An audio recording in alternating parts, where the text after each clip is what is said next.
So moving on to business model of the functional yogurt product, we look at the matrix that provides customer benefit.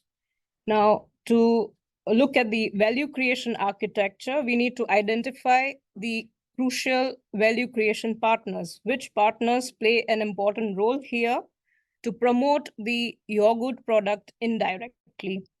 So this would be your gym advisor or fitness center where you exercise or where the customer exercises. This could be the collectors of individual fitness data. So where the customer has a wearable and is health conscious and feeds the data into the wearable.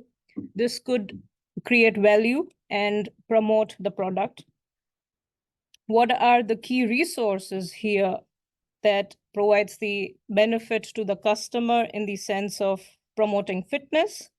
The bacteria, which is added to the yogurt, further additives, and the knowledge on fitness supporting food. What could enhance the product further? It could be maybe taste, different flavor.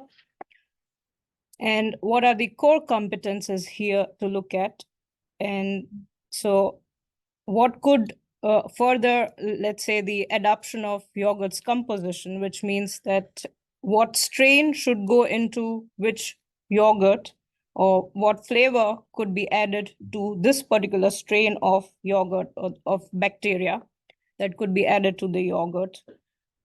How the data that is fed into the wearable or the fitness tracker is processed, the data processing partners. So this provides the customer the benefit of looking at the results right away in real time. Then we look at the other competencies like managing the order process. There could be a subscription model where the customer goes to an online portal and, gives an individual order, maybe the flavor that he or she likes, or it could be a mix of the products on offer. Then the individualized production process, what technology is used to produce the yogurt, logistics in particular, just in time or lean supply chain, which could increase or at least maintain the shelf life. It could enhance the shelf life of the yogurt. Marketing is another competency to look at, where the differentiation and the benefit which is provided to the customer is advertised in a manner that is appealing to the customer, where the trademarks or the product names are considered so as to give this fitness or the health idea of the yogurt. So these are the resource perspectives of the matrix that provide customer benefit. So for the different sessions between the potential and the USP, here we talk about the unique seller proposition, which the tailor made the functional food to support the individual who have the individuals healthy and who want to continue adjustment based on the healthy, also the automated delivery, and for the market for the target group, that is for the people who is the problem, not really problem, but who want to be the to be healthy, also for the sportive peoples, and also for the self optimizers, and for the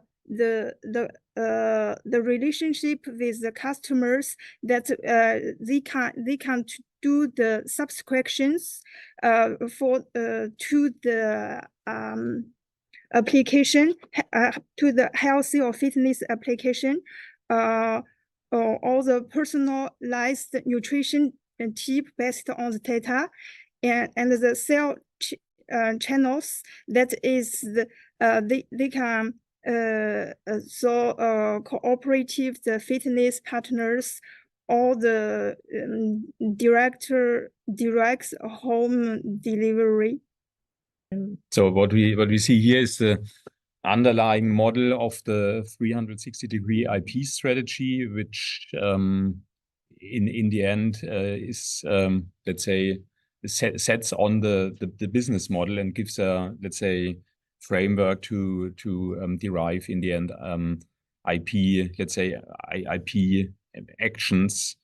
And this model on the left half of it represents the resources competition, means the resource based view.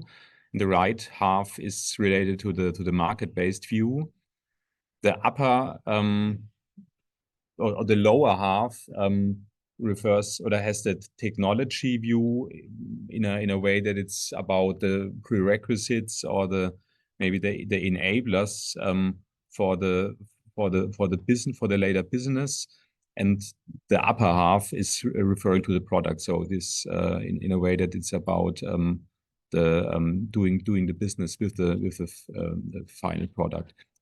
In the first quadrant, it's about managing risks in a way to avoid anything which hinders us in the end to make business. So this is related to the present. This means as soon as we go to the market, this gets relevant.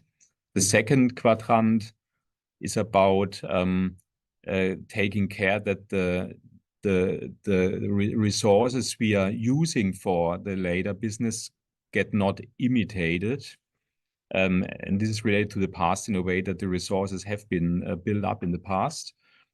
The third quadrant, designing the market position, is about the plan of the position we want to take in future. And the fourth quadrant, communicating the USP, it's about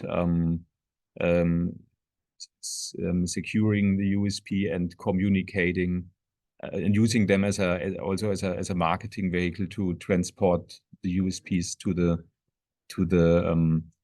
the customer, and this in a way that it's a sustainable thing. So it's about continuity, therefore. Yeah, in my part is safeguarding the value creation. We have to be strategic positioning. We are in safeguarding the value creation. We ensure that we open up the market to customer and ensure that we have added ingredients to avoid the third-party infringement by providing a dynamic compatibility. Taking into consideration exemplifying resources, the cost implications, and how best we'll be able to compete with other competitors. I think that's the own market strategy. So the objectives for managing the risks for this case, first, to avoid infringement of third-party IP, especially regarding the digital elements, historical data, and also when using standardized technologies, it's necessary to conclude necessary licenses for when necessary for data transmission. And in the other side, it's necessary to for suppression of imitation. It's necessary to protect the optimized model that is used for designing the composition. Identify the core elements of individualized food protection, create and patent protection, and also avoid imitation of the core elements in its logistics for ordering from ordering to delivery. Next. So from the perspective of the marketing, first communicating the unique selling position, make sure that the customers understand the distinctive character of the product by means of exclusive communication elements. For example, some persuasive and convincing advertisements or slogans to attract the customers to buy our products, and then create and protect a unique package design that gives the impression of individuality. Health means activeness. So to attract the customers to more willing to buy the product. And then the designing the market position to forbid the competitors to enter into our market, and first search for other ways to create customized yogurt, for example, the different software models, and then block them by means of IP. Search for other logistics solutions, for example, the self-cooling packages, so to make sure the product stay fresh, and create the correspondent patents, so to use these patents to stop the competitors to share the markets.